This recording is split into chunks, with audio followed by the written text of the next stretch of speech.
నారాయణీయము 5వ దశకము విరాట్ పురుషోత్పత్తి 1వ రాగం.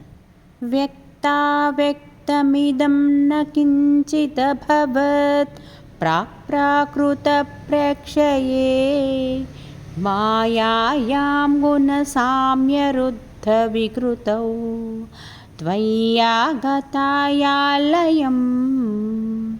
నో మృత్యుశ్చ తదామృతం చ సమభూన్ నాహ్నోన్న రాత్రే స్థితిః తత్రైకస్త్వమశిష్యథా కిల పరా నందప్రకాశాత్మనా. కృష్ణ కాలః కర్మ గుణాశ్చ జీవనివః విశ్వం చ కార్యం విభో చిల్లీలారతిమేయుషి త్వయి తదా నిర్లీనతామాయయుః తేషాం నైవ వదంత్య సత్వమయి భోః శక్త్యాత్మనా తిష్ఠతాం నో చేత్ కిం గగనప్రసూనసదృశాం భూయో భవేత్ సంభవః.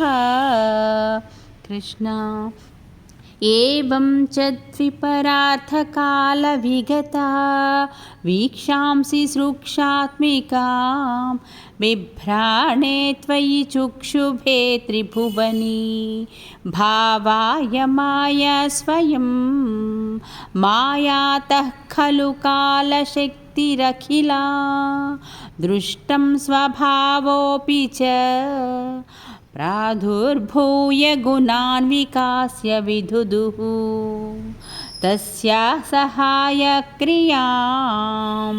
కృష్ణ మాయా సన్నిహితో ప్రవిష్ట వపుషా సాక్షీతి గీతో భవాన్ ఖేదైస్తాం ప్రతిబింబితో వివిశివాన్ జీవోపి నైవాపరః కాలాదిప్రతిబోధితాథ భవతా సంచోదితా చ స్వయం మాయా సా ఖలు బుద్ధితత్వమసృజత్ యోऽసౌ మహానుచ్యతే. కృష్ణ తత్రాసౌ త్రిగుణాత్మకోऽపి చ మహాన్ సత్వప్రధానः స్వయం జీవేస్మిన్ ఖలు నిర్వికల్పమహమి యుద్బోధనిష్పాదకః చక్రేస్మిన్ సవికల్పబోధకమహన్ తత్వం మహాన్ ఖల్వసౌ సంపుష్టం త్రిగుణైస్తమోతి బహుళం విష్ణో భవత్ప్రేరణాత్. కృష్ణ విరాట్ పురుషోత్పత్తి అను 5వ దశకము 5 శ్లోకాలు.